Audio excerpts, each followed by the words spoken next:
یہ ایک ناقابل تردید حقیقت ہے کہ نازیہ حسن برصغیر کی پہلی خاتون پاپ سنگر تھیں اور جتنی شہرت انہوں نے حاصل کی وہ بہت ہی کم فنکاروں کو نصیب ہوتی ہے۔ ان کے بارے میں دوسری بات یہ کہ انہوں نے کم عمری میں ہی شہرت کے جھنڈے گاڑ دیے تھے۔ 3 اپریل 1965 کو کراچی میں پیدا ہونے والی نازیہ حسن کی پرورش کراچی اور لندن میں ہوئی۔ ان کے والد بصیر حسن ایک بزنس مین تھے، جبکہ ان کی والدہ منزہ بیگم ایک سرگرم سماجی کارکن تھیں۔ وہ زہیب حسن اور زارا حسن کی بہن تھیں۔ ان کے یہ دونوں بہن بھائی بھی گلوکار تھے۔ نازیہ حسن پاپ سنگر کے علاوہ گیت نگار، وکیل اور سماجی کارکن بھی تھیں۔ موسیقی کی دنیا میں وہ صرف 10 برس کی عمر میں داخل ہوئیں اور پھر پاکستان اور بھارت کی ممتاز ترین گلوکارہ بن گئیں۔ جنوبی ایشیا میں انہوں نے بہت مقبولیت حاصل کی اور انہیں کوئین آف پاپ یعنی کہ پاپ کی ملکہ کہا جانے لگا۔ انہوں نے اپنے بھائی زہیب حسن کے ساتھ مل کر جتنے نغمات گائے، پوری دنیا میں ان کے 6.5 کروڑ ریکارڈ فروخت ہوئے۔ انہوں نے انگریزی زبان میں جو ڈریمر دیوانے گایا، اس کی ان کی مقبولیت کو 4 چاند لگا دیے اور وہ پاکستان کی پہلی گلوکارہ بن گئی جس نے برطانیہ میں اپنی فنی عظمت کا سکہ جمایا۔ جب نازیہ حسن کی گلوکاری اپنے عروج پر تھی تو انہوں نے تعلیم کا سلسلہ بھی جاری رکھا اور معاشیات اور قانون کی ڈگریاں حاصل کیں۔ انہوں نے یہ ڈگریاں لندن کی یونیورسٹیوں سے حاصل کیں۔ نازیہ حسن اپنے کیریئر کا آغاز بھارتی فلم قربانی میں ایک نغمہ گا کر کیا۔ یہ 1980 کی بات ہے۔ اس نغمے کے بول تھے، آپ جیسا کوئی میری زندگی میں آئے۔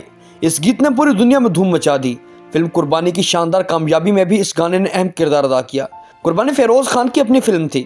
1981 میں نازیہ حسن کا پہلا میوزک البم ڈسکو دیوانے کے نام سے ریلیز ہوا۔ اس البم نے مقبولیت کے نئے ریکارڈز قائم کیے۔ نازیہ حسن کی مقبولیت کا سفر رکا نہیں۔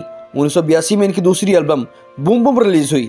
اس البم نے بھی خوب تہلکہ مچایا اور نازیہ حسن کی شہرت میں مزید اضافہ کیا۔ پھر اس کے بعد 1983 میں ان کی البم ینگ ترنگ ریلیز کی گئی اور حسب توقع اس البم نے بھی خوب دھوم مچائی۔ 1987 میں ان کی البم ہاٹ لائن منظر عام پر آئی، جو زہیب کے ساتھ ان کی آخری البم تھی۔ 1992 میں ان کی آخری البم کیمرہ کیمرہ دراصل منشیات کے خلاف مہم تھی۔ وہ اپنے بھائی کے ساتھ ٹی وی کے کئی پروگراموں میں جلوہ گر ہوتی تھیں۔ 1988 میں وہ نامور موسیقار سہیر رانا کے پروگرام سنگ سنگ میں شرکت کرتی رہیں۔ ان دونوں ایک اور مارکا سر انجام دیا۔ انہوں نے پہلے pop music stage show music 89 کی میزبانی بھی کی۔ اسے شعیب منصور نے پروڈیوس کیا تھا۔ نازیہ حسن کی گائیکی کا کیریئر 25 سالوں پر محیط تھا اور ان کا شمار برصغیر کی ممتاز ترین گلوکاروں میں ہونے لگا۔ انہوں نے کئی قومی اور بین الاقوامی ایوارڈز اپنے نام کیے۔ وہ پہلی پاکستانی فنکارہ تھی جنہیں صرف 15 سال کی عمر میں فلم فیئر ایوارڈ دیا گیا۔ اب تک یہ ریکارڈ قائم ہے۔ نازیہ حسن کو تمغہ حسن کارکردگی سے بھی نوازا گیا۔